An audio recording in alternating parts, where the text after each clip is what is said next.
I'm bringing you a message of solidarity from my university, from the Student Worker Action Team, the other SWAT team, from the activists in my union, the grad students of the University of Berkeley, that went on strike 4 times the last academic year, 2 of them wildcat strike, and we still have our jobs. And I want to start saying that this conference is really important because it's also a step forward in the political consciousness of what's happening in this country. And the proof of that is that you invited me to speak here, and I'm extremely honored to be speaking here. The proof of that is that the other panelists were speaking from the immigrant movement, from the Black movement, and this means that you have the consciousness that we need to be fighting united if we want to bring the troops home and if we want to bring a huge and strong peace to this country. And this is what I want to talk about.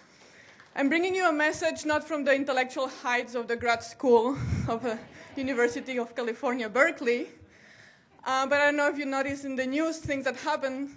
I'm bringing you a message from the picket lines, from the rallies, like the 5,000 people we put together September 24th at UC Berkeley. I'm bringing you a message from the huge rallies and marches we organized March 4th. It was a national day of action with actions in 32 states across the country we did not expect, where we have 10,000 people in San Francisco, 3,000 people in Oakland. We have people in lots of cities, in Los Angeles, Fresno, San Diego, you know, and the kind of movement we are building is a grassroots, activist, independent, democratic movement for mass action. And this shows that, yes, we can take action. We are not dead. We are still here, even if they try to kill us.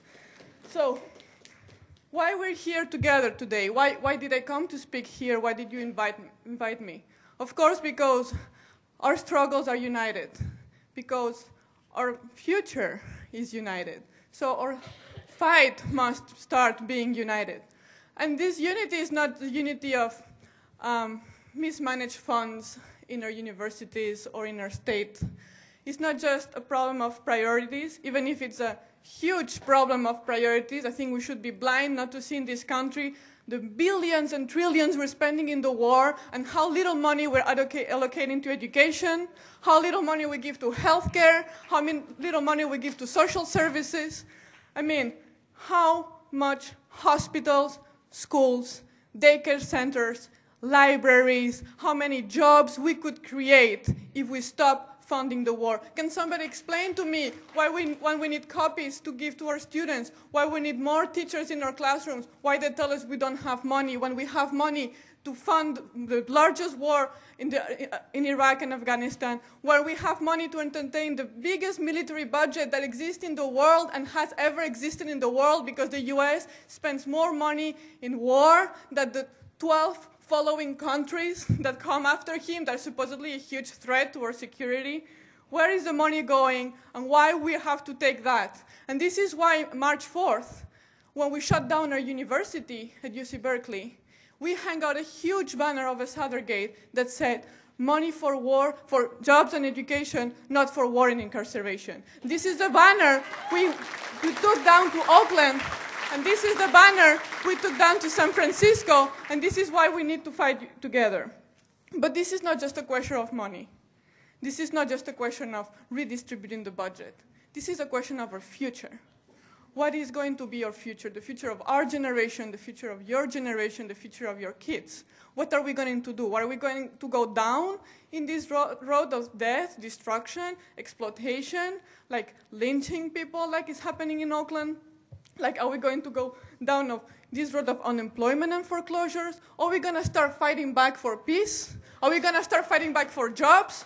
Are we going to start fighting back for public services, decent public services? Are we going to start fighting back for more rights, civil rights and political rights that we had and they're taken away, and new rights that we need to be fighting for? This is a question we need to be answering together. And part of the answer to this question, we have it here in this room, and part of the answer of this question is outside, and we need to be united with the other people that are fighting in this country and abroad. The question here is, what is our future? And not only the future of our people in this country, also the future of our people abroad. because our people is humanity, and our people has no borders. And this is the question we should be addressing also here. So how are we going to do that? Because we need to discuss our strategy. Well, we need to unite our struggles. But how? I believe, like you believe, that we need to build mass actions. We need to build an independent and democratic movement that carries mass actions to stop the war in this country, to bring the troops home, and to redistribute the budget to allocate it where the needs of the people are. That is to say, healthcare, jobs, education, union rights, civil rights. This is what we should be doing together in this country. This is how the greatest thing in this country were achieved, with the mass strikes in the 1930s, with the mass movements in the 60s, and this is how the immigration movement in 2006 showed us the way in this country. When they took the streets because they couldn't take it anymore, and they said, you know what, we don't take another racist attack. The same way we did in our university when we said, you know what, we're not gonna take this attack anymore. We know you have billions in reserves, so cut your salary, cut your billions, stop speculating, and give my money back, give my jobs. I want education for my kids, I want education for my coworkers, I want education for the people of the community. So, the last thing I wanna say, because I have to stop, is that I think that we're not dead. The movement is, maybe some say they're dead, but we are here living, we're striving to survive.